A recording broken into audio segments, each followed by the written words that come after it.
Hello, everyone. Thanks for coming to the workshop. Delighted to introduce Solomon Amoko from Seto.com. Seto, he's an expert in domains values, and how to choose domains. And so we're delighted to hopefully give you a bit of education about the new generic top-level domain program, some of the history behind it, 2 weeks ahead of the launch of our .4x top-level domain, when at midnight on November the 16th, they'll be available for general availability for anyone to register a domain. So thanks, Solomon. Thank you.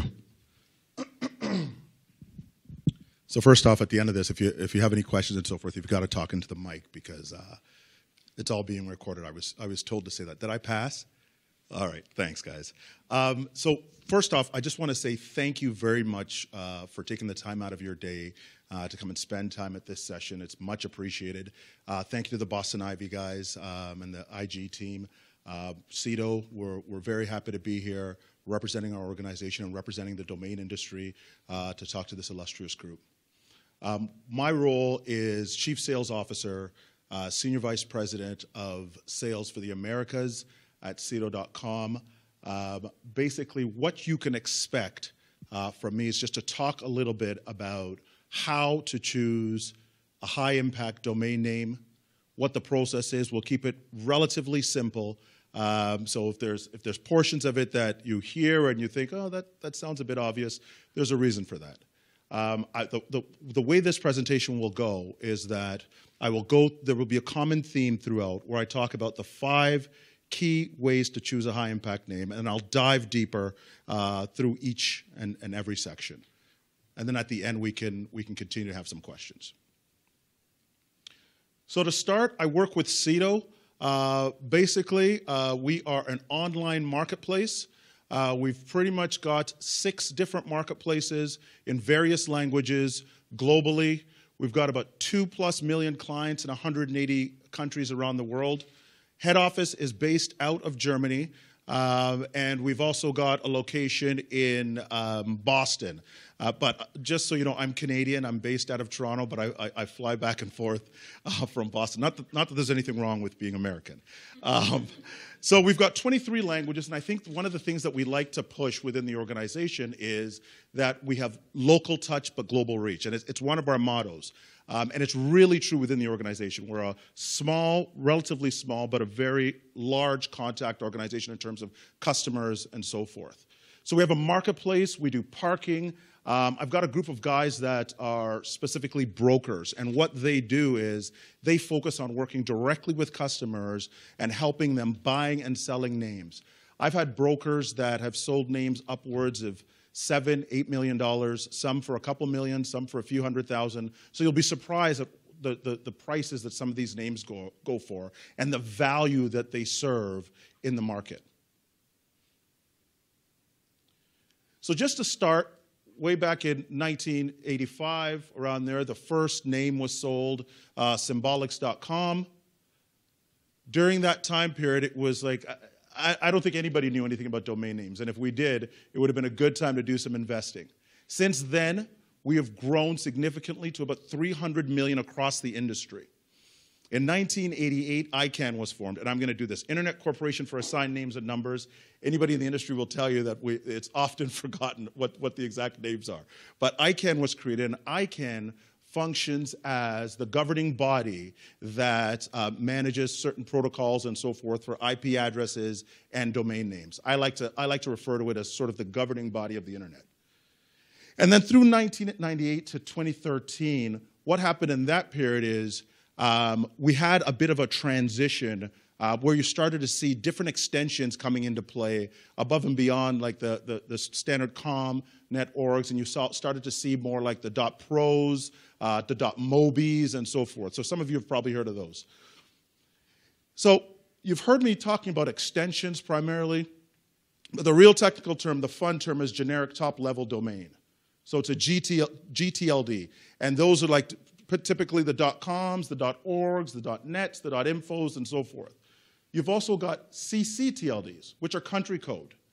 So obviously, they're specifically based on those specific countries and those specific regions.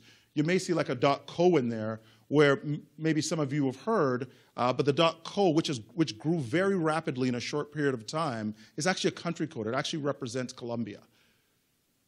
And then you can see by the various regions sort of the market share, and I think this infographic kind of gives a good pictorial of just what's happening in terms of CCTLDs. And I do want to mention that for the European region, like if you look in this area, you see that there's quite a large number of different extensions that's in there. And I found historically that Europeans have tended to be more accepting of different types of extensions because they've been so exposed to it. While in North America, .com and love.com, and .com is king primarily in North America. And so when I look at that region, I think to myself, this may be an area that will be very open to the concept of the new GTLDs.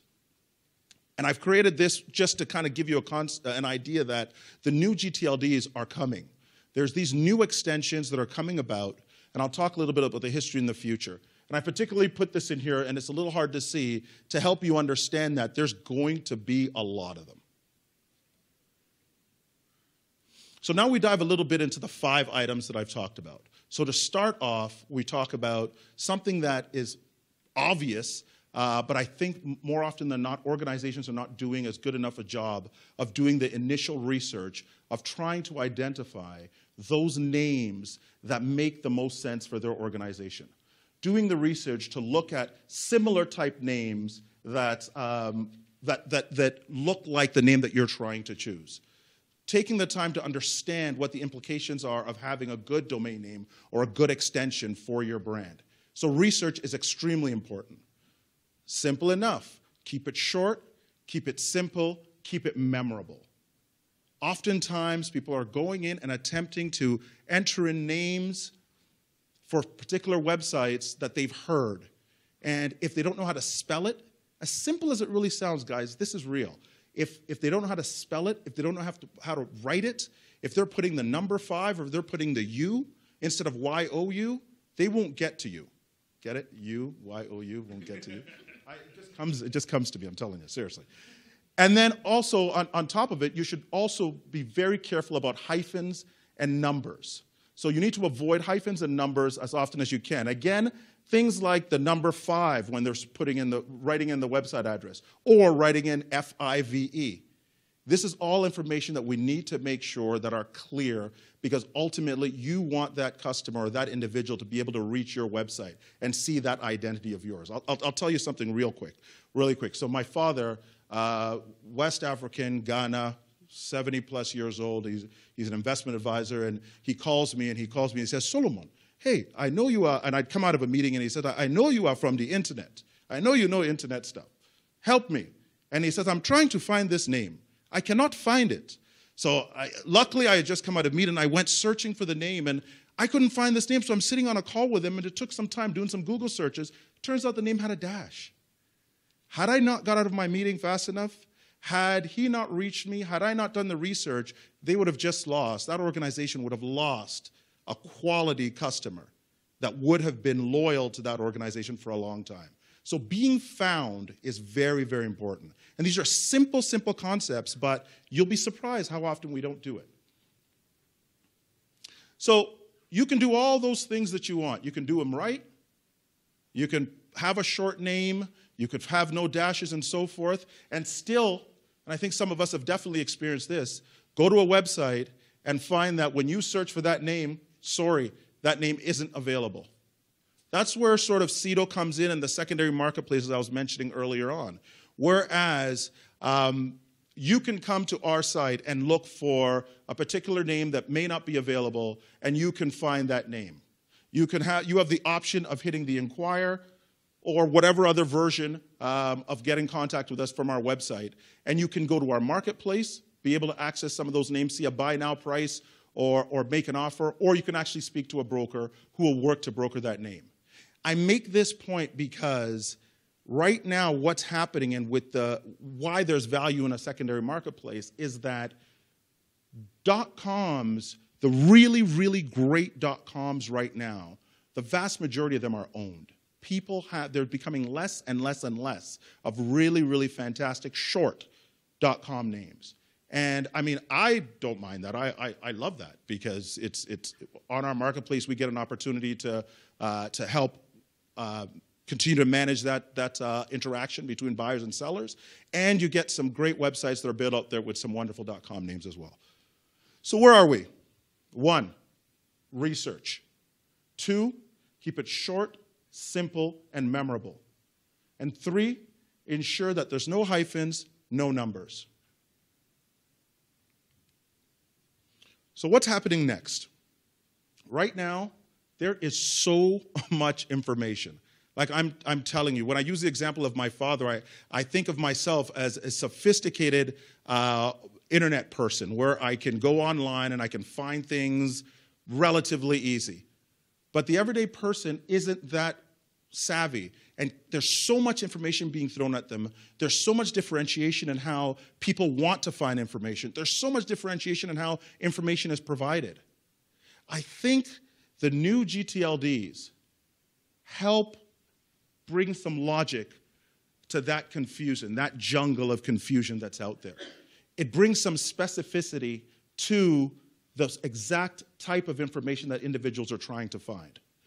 So I talk here about when you are looking for, and this is number 4, by the way, for those that are still awake. Everybody's still awake. So when you are looking for your right name, you need to think to yourself, right target group, right keyword, and ultimately the right TLD. You need to find that right TLD that fits with your community, with what it is that you're trying to do. How you want people to visualize your organization and look for you. And you need to be found. So just a quick background on new GTLDs. ICANN in about 2012 started accepting applications from organizations who wanted to run their own registry, basically. And at that point in time, we've got just over 1,900 applications. So as I showed you in the previous slide, lots. Over 1,900 applications with 619 brands. And I think brands are very important for the whole initiative as a whole, and I'll mention that a little bit better later on. After 20 months, we launched, ICANN rather, as an industry, we all launched in March 2014. And as of 2015, we've got about 740 TLDs that are delegated to the root. And basically what that means is that the TLDs are ready to be launched. Like they can start to offer those extensions out to the general public.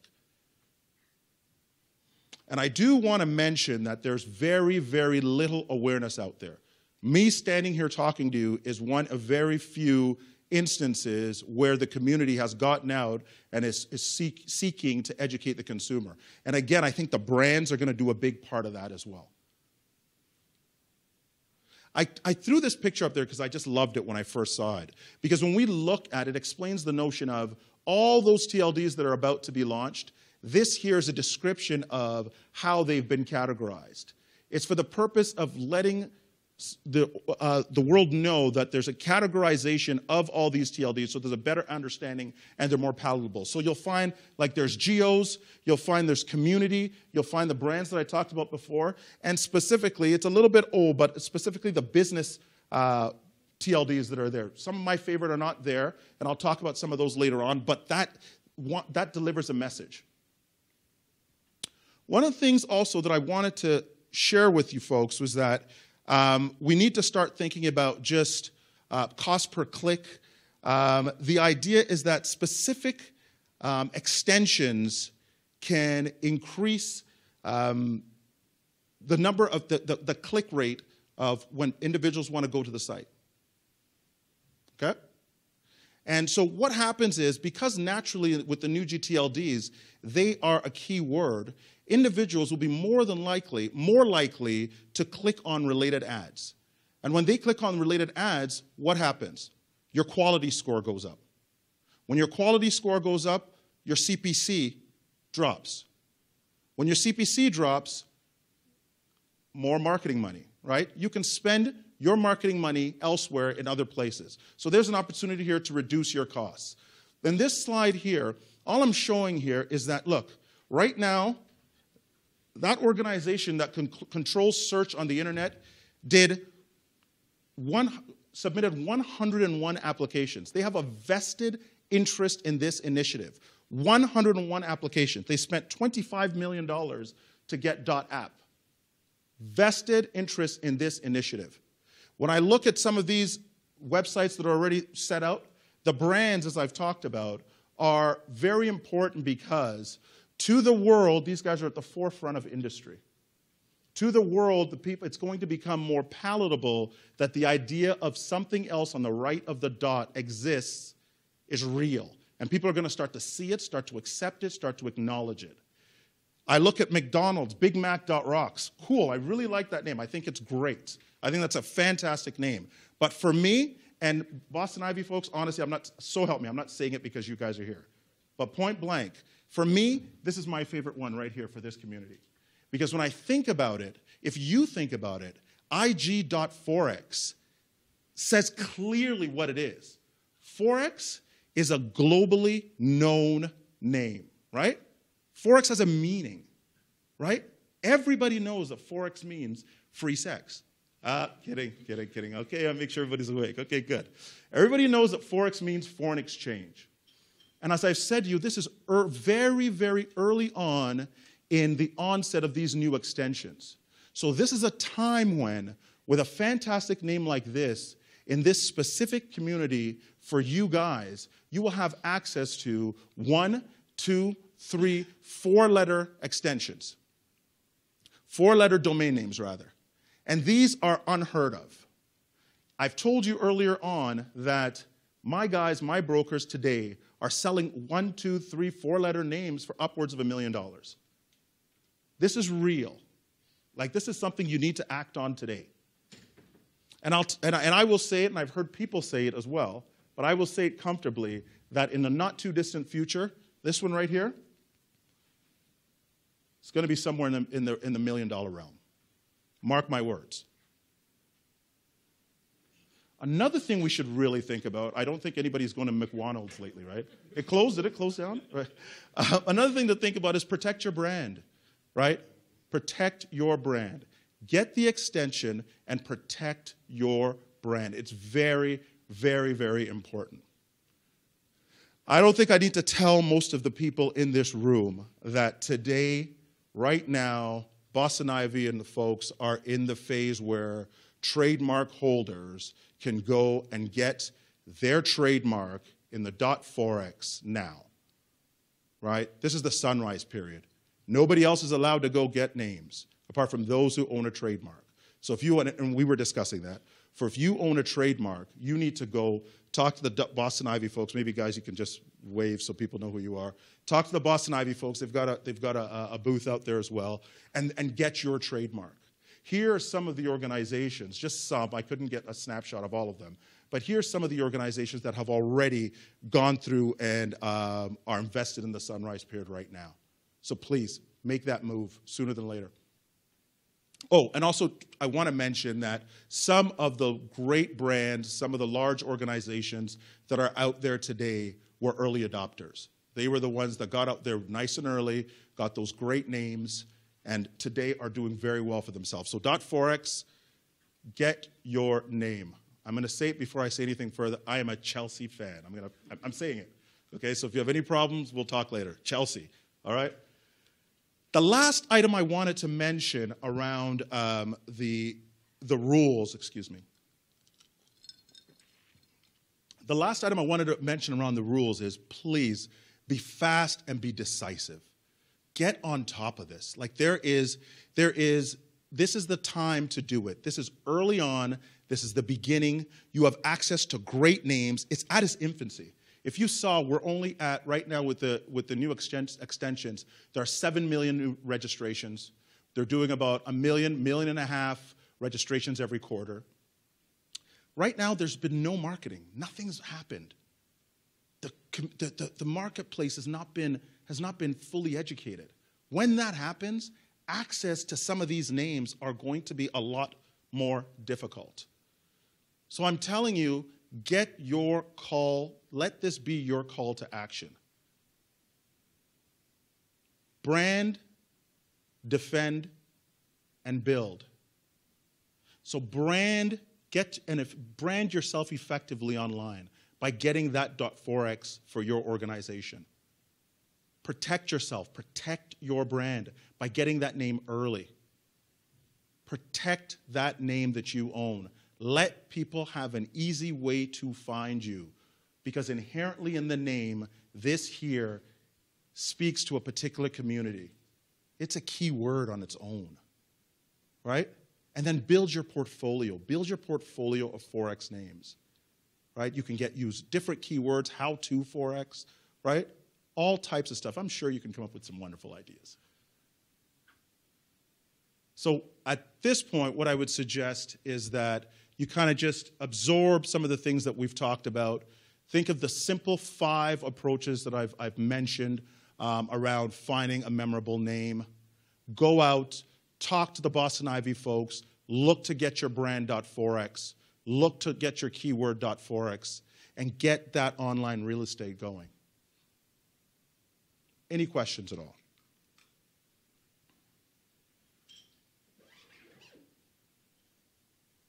Good. Thank you.